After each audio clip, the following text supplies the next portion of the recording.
2 करोड़ की जमीन 18.5 करोड़ में खरीदी गई, किसने पकड़ा? मैंने पकड़ा। उसमें बीजेपी का मेयर शामिल था, चंपत राय शामिल थे। 3 करोड़ की जमीन 24 करोड़ में खरीदी गई, किसने कागज दिखाया? मैंने दिखाया। 9 करोड़ की जमीन 55 करोड़ 47 लाख में खरीदी गई, मैंने कागज दिखाया। आपने अभी तक मुझे बुलाया नहीं। दिनांक 25 जून को 11 बजे एसआईटी के अध्यक्ष जो लखनऊ के मंडलायुक्त महोदय हैं, उन्होंने मुझे बुलाया है। इस एसआईटी के पास कोई पावर नहीं है। ये ना किसी को समन कर सकती, ना किसी को गिरफ्तार कर सकती, ना किसी पे रेड मार सकती। ये एसआईटी कुछ नहीं कर सकती। केवल लीपापोती करने के लिए, मामले को रफा दफा करने के लिए, बड़े बड़े लोगों को बचाने के लिए एसआईटी बनाई गई है। सीबीआई को क्यों नहीं सौंपा जा रहा? ये मामला ईडी को क्यों नहीं सौंपा जा रहा?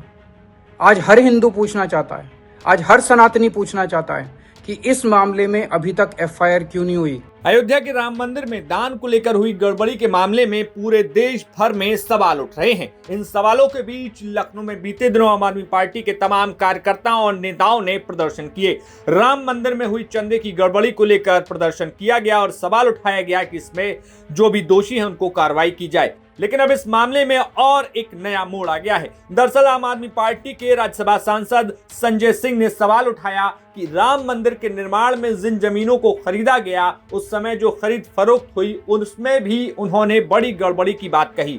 आम आदमी पार्टी के राज्यसभा सांसद ने कहा कि मेरे पास सबूत है, मैं ये साबित कर सकता हूं कि जमीनों के लेन देन में भारी मात्रा में गड़बड़ी की गई थी। और इस मामले पर एसआईटी को भी उन्होंने वो दस्तावेज देने की बात कही थी, जिस मामले पर अब एक नया मोड़ आया है। इस मामले में आम आदमी पार्टी के राज्यसभा सांसद को एसआईटी टीम ने मिलने के लिए बुलाया और उनसे वो तमाम सबूत लाने के लिए कहा गया जिन पर वो ये तमाम आरोप लगा रहे हैं। तो वहीं दूसरी बड़ी बात ये निकलकर सामने आई कि आम आदमी पार्टी के संयोजक अरविंद केजरीवाल ने इस पूरे एसआईटी पर ही सवाल खड़े कर दिए। अरविंद केजरीवाल ने इस एसआईटी पर सवाल खड़े करते हुए कहा कि ये एसआईटी ना किसी को समन दे सकती है, ना किसी को नोटिस दे सकती है, ये पूरे तरीके से गैर कानूनी है। पहले आपको सुनाते हैं कि अरविंद केजरीवाल ने क्या कुछ कहा। अयोध्या मंदिर में चढ़ावा चोरी को जांच करने के लिए एक एसआईटी बनाई है।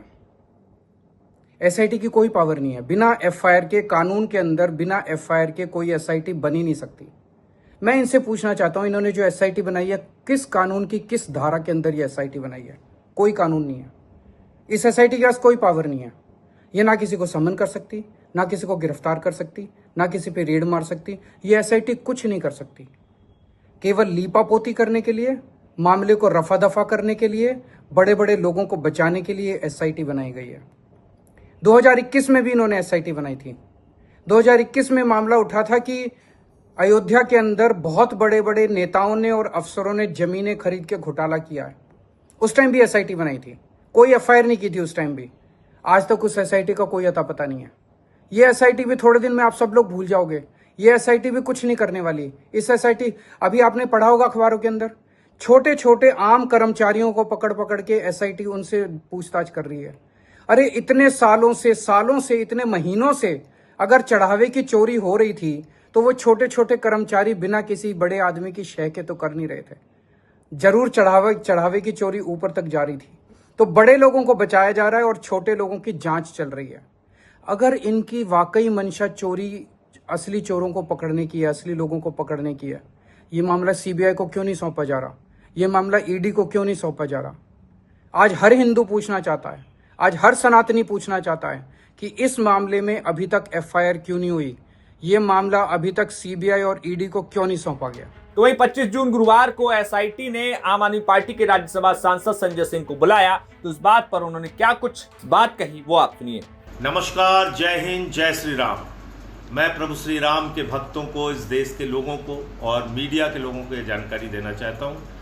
कल यानी कि दिनांक 25 जून को 11 बजे एसआईटी के अध्यक्ष जो लखनऊ के मंडलायुक्त महोदय हैं, उन्होंने मुझे बुलाया है और प्रभु श्री राम के मंदिर से संबंधित जो चढ़ावे की चोरी हुई है, चंदा चोरी हुई है, जमीन घोटाला हुआ है, उसकी जांच जो एसआईटी कर रही है, उससे संबंधित कई कागजात मेरे पास हैं जो जमीन घोटाले से संबंधित हैं। वो सारे कागजात मैं कल एसआईटी के अध्यक्ष महोदय को सौंपूंगा।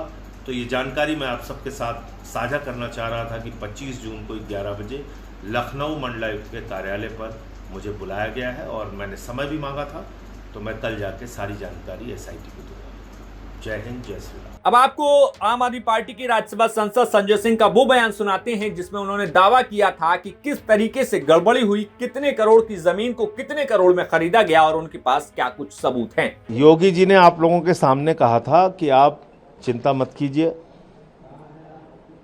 500 साल आपने मंदिर के लिए इंतजार किया, 15 दिन इस भ्रष्टाचार के खिलाफ जो एसआईटी बनी है उसमें लोग दोषी जो है वो सजा पाएंगे, उसके लिए इंतजार कर लीजिए। और यहाँ कोई बात मत कीजिए सड़क पे, आप जाके जो भी साक्ष्य एसआईटी को दीजिए। मैंने एसआईटी को तुरंत पत्र लिखा 20 जून को, और मैंने कहा भाई मेरे पास बहुत सारे साक्ष्य हैं, आप मुझको समय दीजिए और मैं आपको वो सारे साक्ष्य देना चाहता हूँ। 2 करोड़ की ज़मीन 18.5 करोड़ में खरीदी गई, किसने पकड़ा? मैंने पकड़ा। उसमें बीजेपी का मेयर शामिल था, चंपत राय शामिल थे। उसके बाद 3 करोड़ की ज़मीन 24 करोड़ में खरीदी गई, किसने कागज़ दिखाया? मैंने दिखाया। 9 करोड़ की ज़मीन 55 करोड़ 47 लाख में खरीदी गई, मैंने कागज़ दिखाया। आपने अभी तक मुझे बुलाया नहीं और आपने जांच भी सौंप दी। ये देखिए मैंने मेल भी किया इनको, मेल लिख के भी समय मांगा है इनसे, ये देखिए आप। तो ये कौन सी एसआईटी है? तो एसआईटी ना राम के लिए ना है, ना किसी काम के लिए है, ये चोरों को बचाने के लिए है। हम ये कह सकते हैं आप ये जो आज रिपोर्ट सौंपेगी इससे आप संतुष्ट नहीं, आपको लगता है ये सिर्फ लिपापोती? जब मेरे पास इतने सारे कागजात मौजूद हैं जिस पे कि एक एसआईटी पहले बन चुकी है, मिश्रा जी की कोई एसआईटी बनी थी, तो उस पे आज तक क्या हुआ मुझे नहीं मालूम, तो इस एसआईटी का क्या मतलब समझा जाए? मेरे मामले में इतना हल्ला मचा था, इतना उस समय आवाज़ उठी थी, जब उस पर कोई कार्रवाई नहीं हुई तो अब क्या माना जाए इसको? चंदा छोड़ो, व्यक्ति छोड़ो, ईडी पार्टी मुर्दाबाद, मुर्दाबाद, मुर्दाबाद। ये उन चंदा चोरों के लिए है जिनके पास पैसे की कमी है, जिनके पास पैसे की कमी है। इस 420 से वो 420 करते करते बनेंगे भूलेंगे और 420 खूब करेंगे। चंदा चोरी मत करो, चंदा चोरी बंद करो, चंदा चोरी बंद करो, बंद करो, बंद करो। चंदा चोरो गद्दी छोड़ो, गद्दी छोड़ो, गद्दी छोड़ो, चंदा चोरो गद्दी छोड़ो, गद्दी छोड़ो, गद्दी छोड़ो, चंदा चोरी गद्दी छोड़ो, गद्दी छोड़ो, गद्दी ईडी पार्टी गद्दी छोड़ो, छोड़ो, छोड़ो, ईडी पार्टी गद्दी छोड़ो। तो फिलहाल उत्तर प्रदेश की राजनीति में आने वाले चुनाव से पहले ही राम मंदिर का मुद्दा काफी ज्यादा गर्मा गया है। तमाम पार्टियों ने इस पर सवाल और क्लैरिफिकेशन की मांग की है। अब ऐसे में देखना होगा कि एसआईटी की जो रिपोर्ट 15 दिनों में मुख्यमंत्री ने बात कही थी उसमें क्या निकलकर सामने आता है और कौन इस पूरे मामले पर संकट में फंसता हुआ दिखता है। ब्यूरो रिपोर्ट, यूपी तक।